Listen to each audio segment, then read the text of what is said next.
Hi, I have a new poetry book available from Amazon.com and BarnesandNoble.com called From Obscurity with Love, New and Selected Poems 1997 to 2017. My name's Terry McCarty, and on Amazon you can find the book both in physical and Kindle ebook versions.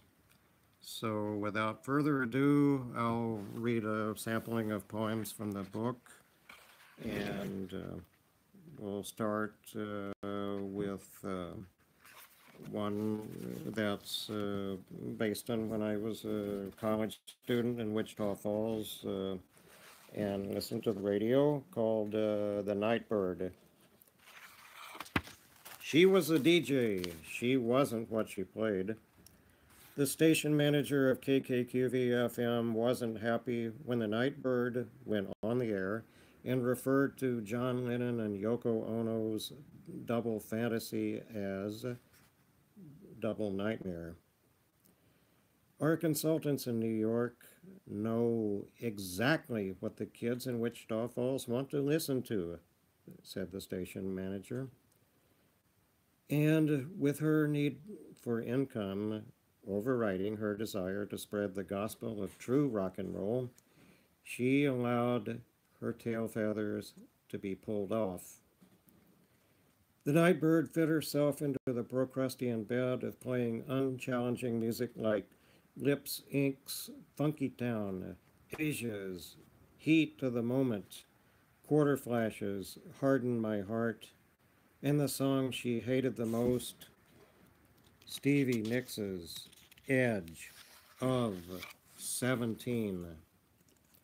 It seemed as if every young woman in Wichita Falls had an overpowering desire to hear Edge of 17. Once, a 16-year-old caller told the Nightbird off air about the ecstasy of losing her virginity while the song played on her boyfriend's car radio. When I hear that line about the white-winged dove, I get horny all over again, the caller said.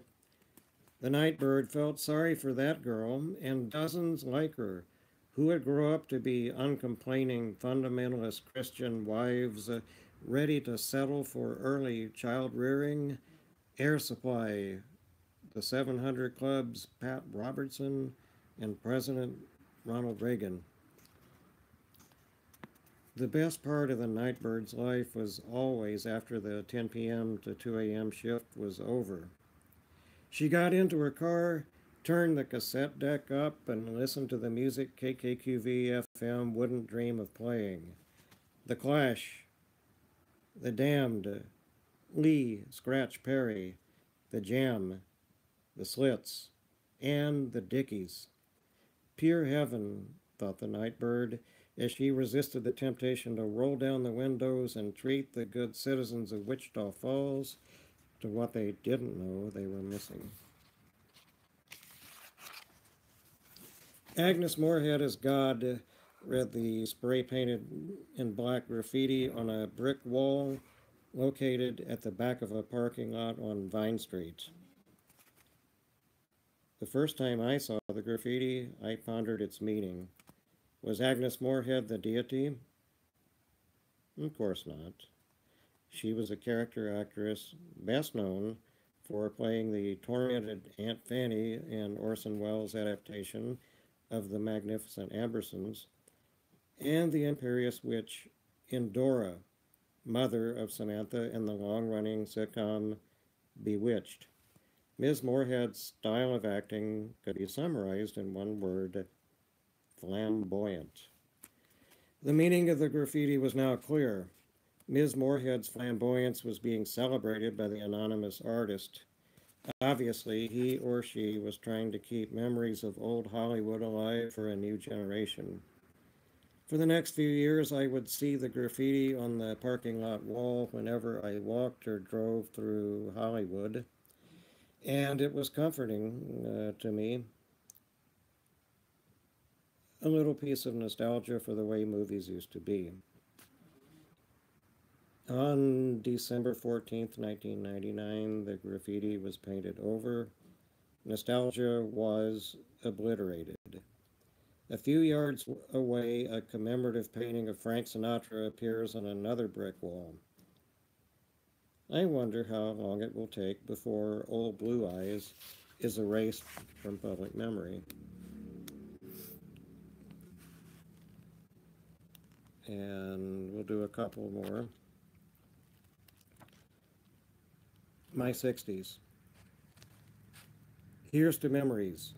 12-ounce, 10-cent Cokes and paper cups, the giant-sized super slide in Wichita Falls, a copy of Rubber Soul my mother bought me for Valentine's Day, Saturday and sometimes Sunday matinees at the Grand Theater, a rare dinner at the snack bar, the bowling alley located across from the old Methodist church, occasional punishments, an older brother I was too young to know, teachers who liked me, teachers who didn't, true friends, bullies in both child and adult sizes, swimming lessons, father who survived an on-the-job accident and had to have a plate installed in his head, comic books, candy, and Fanta orange at the drugstore, waiting downstairs at the Bethania Hospital while my grandmother was dying, listening to 45s of heroes and villains and Sunshine Superman far away from contact with the summer of love, being loved more than I realized at the time.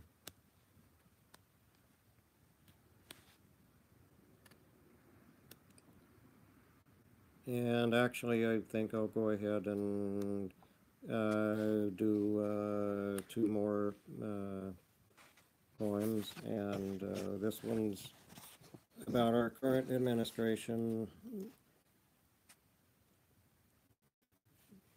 budget blues.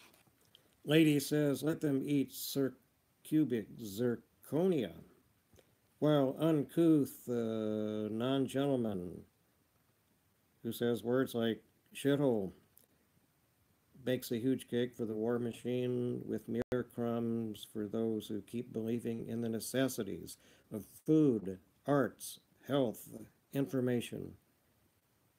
Necessities, now defined a horrendous waste of money, as the administrative state is forced, like Socrates, to drink hemlock, but not before watching threats of nuclear war, opposition party not opposing enough, and press corps not wanting to ask too many questions. And finally, let's do one called Which Western Movie?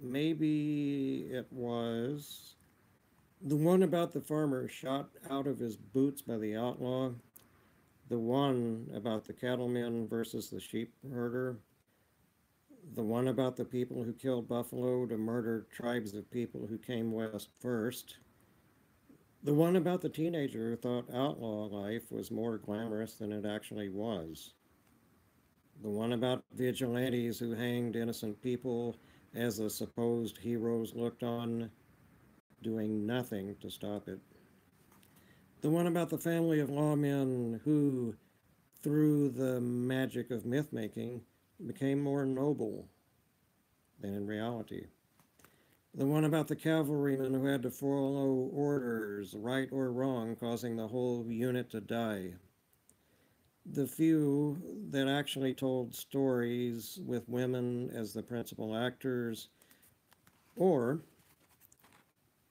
the one where the Native American bull rider returned to the reservation after seeing humanity's boot heel, with his final line of dialogue being, I've learned the new ways. So thanks very much, and book is called From Obscurity with Love. New and Selected Poems, 1997 to 2017. My name's Terry McCarty, and thanks very much for